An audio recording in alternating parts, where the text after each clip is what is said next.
Vous allez voir des couples où il y a un homme qui tontine sa femme. Ça, c'est une aberration. C'est une aberration, c'est un danger, c'est un crime contre l'humanité. C'est un crime contre notre culture.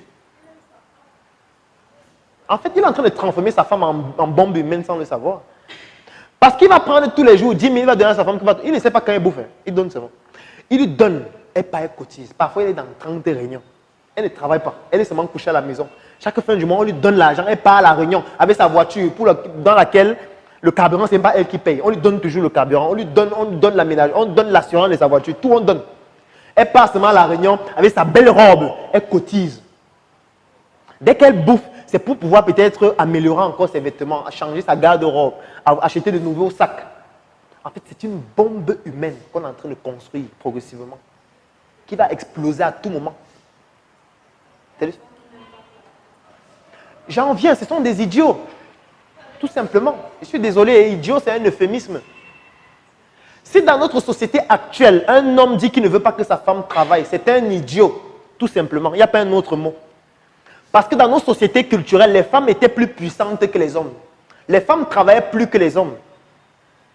Attends, vous pensez que le terme qui dit que, ou plutôt l'expression qui dit que la nuit porte conseil, vous savez d'où ça vient cette expression? C'est parce que c'est la femme qui décide. Parce qu'on sait que pendant la nuit, tu vas dormir avec ta femme et elle va te dire qu'est-ce qu'il faut faire. C'est ça que tu vas aller dire en public. C'est de là que vient cette expression. Mais aujourd'hui, les gens disent que non, il va travailler pour toi. Reste à la maison, occupe-toi des enfants. En fait, tu es en train de construire une bombe humaine. Tu es en train de la pousser à créer les listes de diffusion. Parce que ce qu'il faut savoir, c'est que les besoins sont compulsifs et croissants. Et comme les besoins sont compulsifs et croissants, tu ne peux pas gérer tous ces besoins infiniment. Il va arriver des moments où tu ne pourras plus gérer tous ces besoins. Et elle aura déjà atteint un niveau social où elle ne pourra plus redescendre à cause du complexe sociétal. Et elle sera donc obligée d'utiliser d'autres canaux. Et c'est toi qui auras favorisé ça. Au lieu de donner 10 000 francs à une femme pour qu'elle aille cotiser à la réunion, c'est mieux de créer une activité génératrice de revenus qu'elle va gérer et qui va lui permettre elle-même de générer le revenu qui lui permet de cotiser à la réunion, le montant qu'elle peut produire. C'est de ça qu'il s'agit. On peut soutenir son activité, oui, ça c'est possible. Mais pas lui donner de l'argent d'aller cotiser dans une tontine. C'est très dangereux. Vous savez que l'être humain a une particularité, c'est que ses besoins sont sans cesse croissants. Ça veut dire quoi? Ça veut dire qu'aujourd'hui, peut-être tu es dans une maison de 25 000. Dans un an, tu vas vouloir passer une maison de 35 000, 40 000. Tu vas vouloir aller dans un studio, tu vas vouloir construire ta maison. Donc ça veut dire que nos besoins sont croissants. Comme nos besoins sont croissants, si c'est que l'élément qui te permet d'atteindre tes objectifs provient de l'argent que tu demandes, ça veut donc dire qu'il va falloir que tu demandes un peu plus de façon infinie. Supposons qu'en une année, tu as besoin de 5 000 pour couvrir tous tes besoins. Et que les 5 000 là, c'est quelqu'un qui te donne.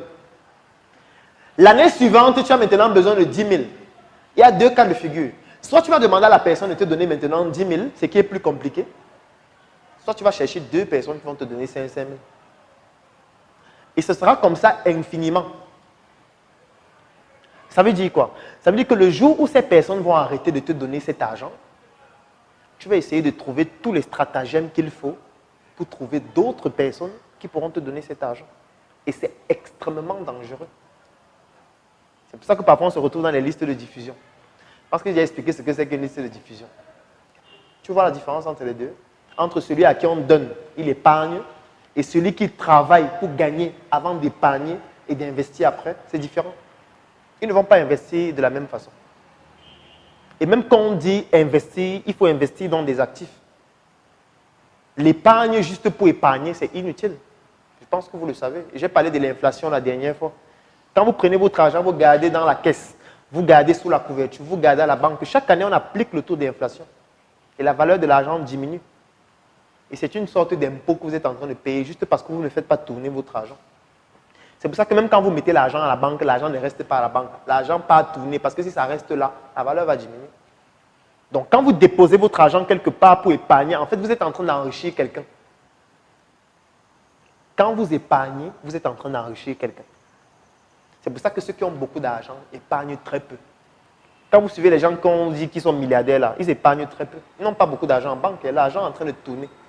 Quand on évalue leur richesse, c'est par rapport à leurs actifs. Ce n'est pas par rapport à l'argent qu'ils ont dans un compte bancaire. Vous pensez que quand on dit que Paul Camonnier a une richesse de plus d'1 milliard de dollars, vous pensez qu'il y a un compte bancaire dans lequel il y a les 1 milliard de dollars? Non. C'est juste ces actifs qu'on a évalués dans les entreprises où il investit ses biens immobiliers et son patrimoine. C'est ça qui permet d'évaluer et de dire qu'il peut avoir une valeur de telle.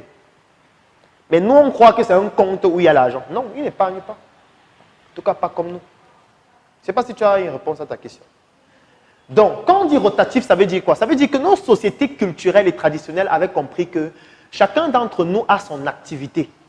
Son activité lui permet de produire une certaine quantité de revenus, peut-être par jour, par semaine ou par mois. Exemple, supposons qu'elle travaille.